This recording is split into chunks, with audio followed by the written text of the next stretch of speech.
হতাশ, tension, depression, bag কিশোরের লাডিমের মতো এমনি করে ঘুরাই জাস্ট ফলাই।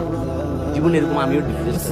25,000 টাকা দিয়ে আম বেচা শুরু করছি। আমি লজ্জা পাই নাই, লজ্জা পাই নাই আমি, কারণ আমি বিশ্ববিদ্যালয় থেকে তখন মাস্টার্স কমপ্লিট করি।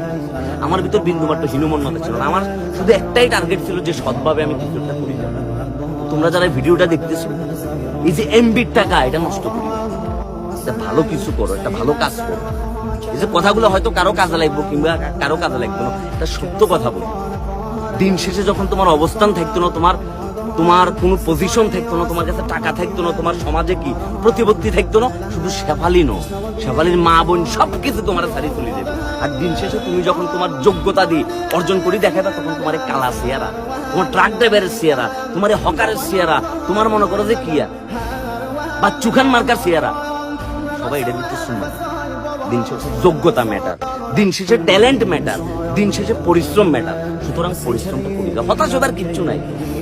এবং আমি যখন এখন সকালবেলা ঘুম থেকে উঠে ব্রাশ করার জন্য আয়নার সামনে দাঁড়াই, আমার কাছে মনে হয় যে আমি পৃথিবীর সবচাইতে সুদর্শন পুরুষ।